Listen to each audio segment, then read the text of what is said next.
आता सर्वांनीच पाहिलं असेल डॉक्टर बाबासाहेब आंबेडकर माता रमाईंच्या स्वप्नातील समाज. त्यांच्या स्वप्नात त्यांनी आपल्याबद्दल किती विचार केला, किती चांगले विचार होते त्यांचे. त्यांनी जसा समाज पाहिला तसा आपला समाज आता आहे का? आहे का? नाहीच ना. ह्याचं उत्तर मी तुम्हाला नाही देणार आणि याचं उत्तर नाही किंवा हो मध्ये देण्यासाठी आपण आता पाहूयात 2025 मधला आपला समाज व त्याचे विचार तो चांगल्या मांडणार आहे का नाही. चला तर पाहूया.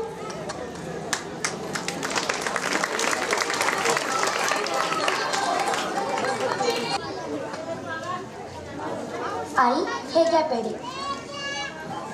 अगं बाई, मला देण्या अगोदर आपल्या कुलदेवी पुढे ठेव ना. मी देवीला ठेवून आले, फक्त शेजारच्यांना वाटायचे नाही. हे घ्या पेढे, पाया पडू द्या.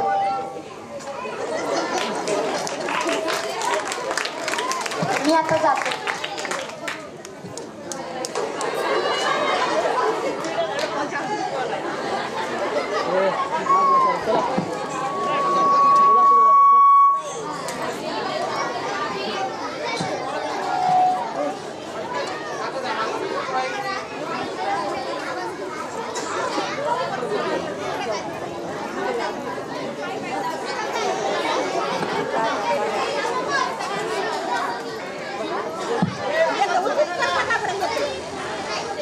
अगं सुनबाई, भाकरीचा कुटका देतीस की नाही? सूर्य पार डोक्यावर आलाय.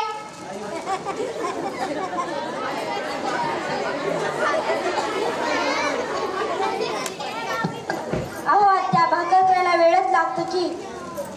हे घ्या. तुम्हालाच लागतं मा येळ, आम्हाला लागत नव्हती येळ.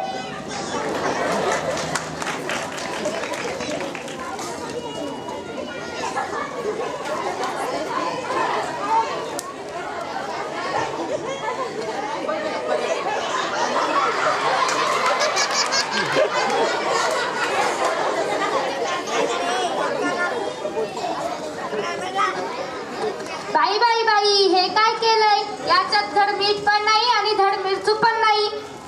अगं सुनबाई, काय होत्या?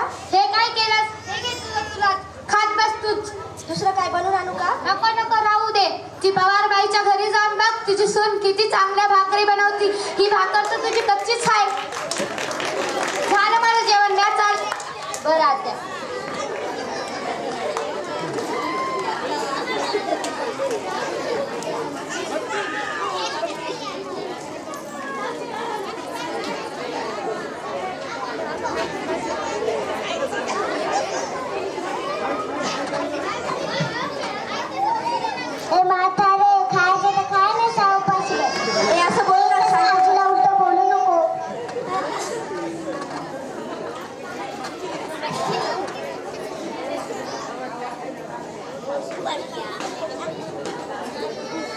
अगं सुनबाई, तू शिकवला असशील त्याला आणि आता माझ्या पुढे मारायलीस त्याला.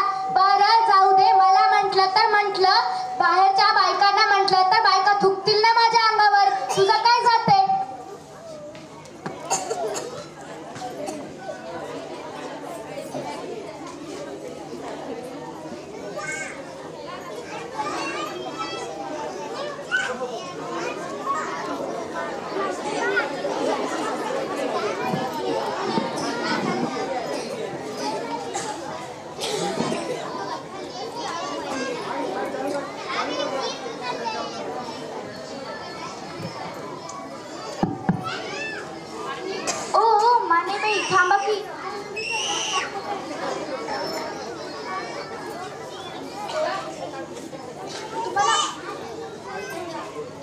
तुम्हाला माहितीये का, जाधवबाईच्या मुलाला नोकरी लागली. बर काय, जाधवबाईच्या मुलाला नोकरी लागली? त्याला म्हणे लाखभर पगार आहे व ऑफिसाकडून एक घर व गाडी बक्षीस भेटले. मला काय करायचंय त्याचं? लागो की नाही लागो त्याला नोकरी. असं ऐकण्यात आले की त्यांचा मुलगा व तुमचा सुधीर सोबतच शिकायला होते, त्याला बरी नोकरी लागली. व तुमचा सुधीर तर अजून बेरोजगारच आहे. बेरोजगार करतो म्हणजे त्याला कधीच नोकरी लागणार नाही का? तुमच्या त्या जाधवबाईच्या पोराला नोकरी लागली तर तुमच्यापाशीच राहू द्या. माझ्या लेकाला लागणारच आहे नोकरी, आज ना उद्या करेलच ना ते नोकरी. आम्ही तुमच्या म्हणून मी तुम्हाला सांगायले, आमच्या गावात एक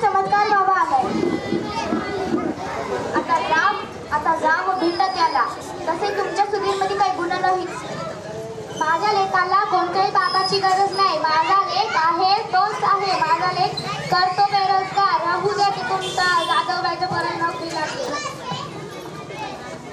ओ माने बाई थांबा की. घरच देखत नाही बाई.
आणि बत्ती तर सांगू नका दूध तर कितीच जाते की.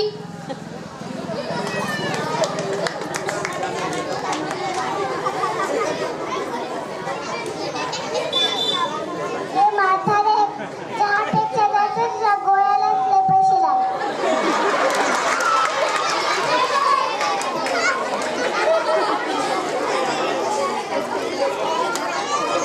काय बाई चांगलंच तर विचारलं होतं की तिला.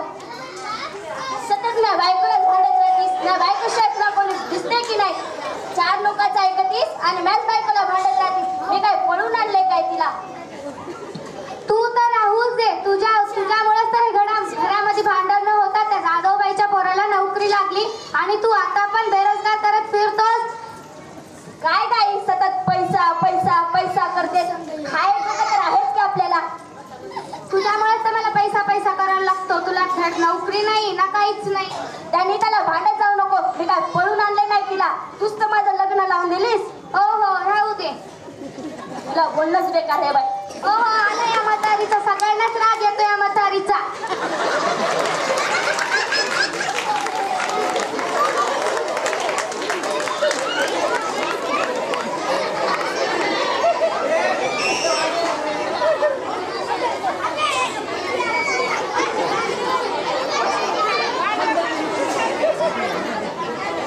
Hello hello hello hello.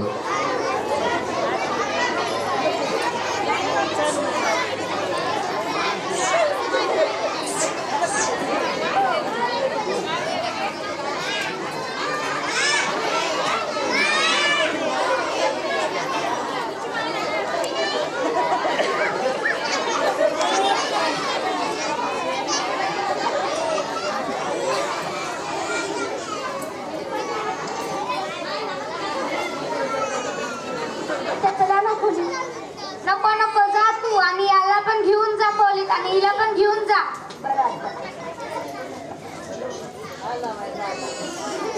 बाई बाई फार आत्र झाली. त्या पवारबाई म्हणत होत्या ते खरंच असेल काय. मी पण जाऊन बघते त्या चमत्कार बाबाकडं. माझ्याही लेकाचं काहीतरी होईलच की भलं. माझ्या भी लेकाला लागेलच की नोकरी.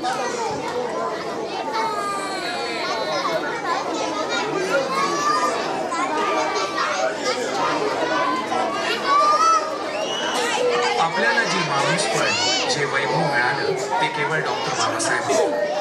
पण हे आपल्याला जे माणूसपण जे वैभव मिळालं ते केवळ डॉक्टर बाबासाहेबांमुळेच.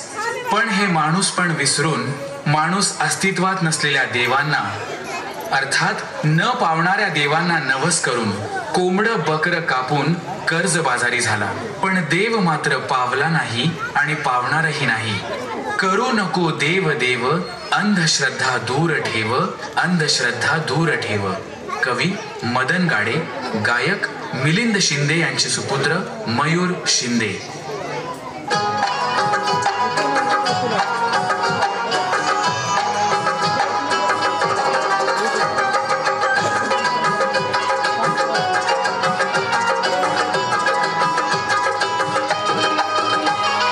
करू नको देव देव ग ही अंधश्रद्धा दूर ठेव ग.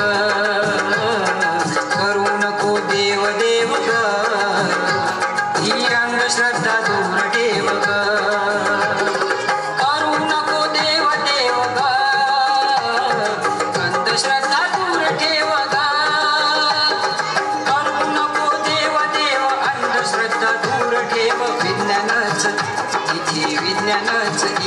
देव ग ही अंधश्रद्धा दूर ठेव ग